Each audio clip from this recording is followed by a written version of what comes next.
क्या आप परमेश्वर के न्याय को सिर्फ पुरानी कहानियां समझते हैं या उसे एक जीवित चेतावनी मानते हैं? क्या आपकी आत्मा पाप के अंधकार में डूबी हुई है?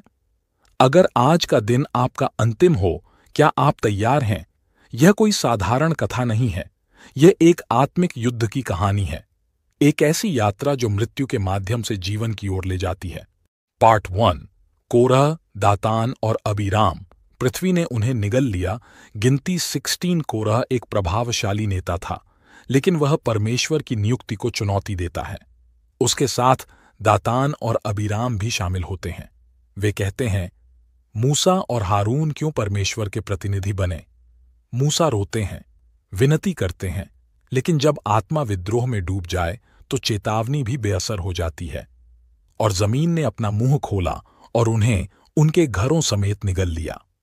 गिनती 16:32। पृथ्वी में उनका जिंदा दफन होना एक विस्मयकारी दृश्य था, जहां न्याय ने प्रकृति को माध्यम बनाया। आत्मिक शिक्षा। परमेश्वर की नियुक्ति का विरोध करना आत्मा की कब्र खोदना है। पार्ट 2। सदोम और अमोरा। अग्निवर्षा से नाश। उत्पत्ति 19। पाप की नगरी, जहां बलात्कार, भ्रष्टाचार और नैतिक पतन चरम पर था। लूत को देवदूत बाहर ले जाते हैं। एक चेतावनी मिलती है, पीछे मत देखना, पर लूत की पत्नी पीछे मुड़ती है, शायद अपने घर, अपनी स्मृतियों को, और वह नमक का स्तंभ बन गई। फिर स्वर्ग से गंधक और आग बरसती है। नगर धूल में बदल जाते हैं। यह केवल विनाश नहीं था, यह एक आत्मिक युद्ध था। आत्मिक शिक्षा। जब परमेश्वर कहे भागो, तो मुड़कर देखना आत्मा को जला देता है। पार्ट 3। फरोह और लाल सागर। अभिमान की जल समाधि निर्गमन 14। मिस्र का राजा बार बार चेतावनी को नजरअंदाज करता है। 10 विपत्तियां आती हैं, पर अंत उसकी जिद का प्रतीक बनता है। इज़राइल समुद्र पार करता है। फरोह सैनिकों के साथ पीछा करता है, और फिर समुद्र की दीवारें गिरती हैं। पानी फरोह और उसके सभी सैनिकों को ढंक लेता है। कोई भी जीवित नहीं बचता। यह कहानी शक्ति की नहीं, समर्पण की थी। आत्मिक शिक्षा। अभिमान परमेश्वर की योजना से टकराता है तो जीवन डूब जाता है। पार्ट 4। अनन्यास और सफीरा। झूठ का अंतिम मूल्य। प्रेरितों के काम 5। शुरुआती चर्च में समर्पण की लहर थी। लोग सब कुछ दे रहे थे, पर अनन्यास और सफीरा ने भूमि बेचकर धन छुपाया और झूठ बोला। पतरस कहते हैं, क्या तुमने यह सब दिया? उन्होंने कहा, हां, पर परमेश्वर जानता था। वह तुरंत गिर पड़ा और मर गया। फिर उसकी पत्नी आई और वही हुआ। यह केवल धन का मामला नहीं था, यह परमेश्वर की आत्मा से झूठ था। आत्मिक शिक्षा। सत्य आत्मा का श्वास है, झूठ उसका घातक जहर। पार्ट 5। हेरोद। कीड़ों द्वारा खाया गया। प्रेरितों के काम 12:21। 23 राजा मंच पर आता है। उसकी आवाज गूंजती है। लोग कहते हैं, यह परमेश्वर की आवाज है। वह कोई खंडन नहीं करता, कोई महिमा परमेश्वर को नहीं देता।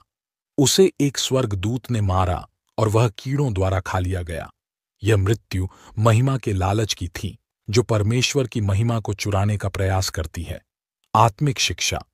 परमेश्वर अपना वैभव किसी को नहीं सौंपता। पार्ट 6। यहूदा इस्करियोती। विश्वासघात और आत्महत्या। मत्ती 27। उसने यीशु को बेचा।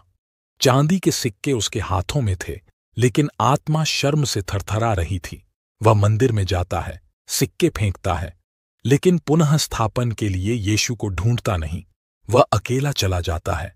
उसने जाकर अपने को फांसी लगा दी। यह मौत नहीं थी, यह टूटे आत्मिक संबंध की त्रासदी थी। आत्मिक शिक्षा। पश्चाताप का समय सीमित है।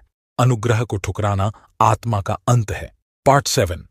अबीमलेक। स्त्री का पत्थर और राजा की शर्मनाक मौत। न्यायों 9। वह एक नगर पर हमला करता है। एक स्त्री ऊपर से चक्की का पत्थर फेंकती है, उसका सिर कुचलता है। अबीमलेक कहता है, मुझे मार दो ताकि लोग न कहें मैं स्त्री के हाथ मरा। उसके सेवक ने उसे मार डाला, लेकिन सच्चाई फैल गई। यह मौत अहंकार के विरुद्ध न्याय थी। आत्मिक शिक्षा। अहंकार की दीवारें कभी आत्मा को नहीं बचा सकती, वे ढांकर ही दम लेती हैं। अंतिम आत्मिक पुकार। क्या आपकी आत्मा परमेश्वर की चेतावनी सुन पा रही है? क्या ये कहानियां आपको भीतर से हिला रही हैं? क्या आप आत्मिक रूप से जागने के लिए तैयार हैं? आत्मिक आह्वान अगर इस वीडियो ने आपके दिल को छुआ है तो यह समय है प्रायश्चित का, परिवर्तन का, समर्पण का। अभी कमेंट करें, यशु, आई एम रेडी। इस वीडियो को लाइक करें, इसे अपने दोस्तों और परिवार के साथ शेयर करें, शायद कोई और भी जाग जाए। सब्सक्राइब करें याशु माइंडसेट चैनल को। यहां हर वीडियो आपके आत्मिक जीवन को गहराई तक छूता है। आपका समय आ गया है, जागो, समर्पण करो।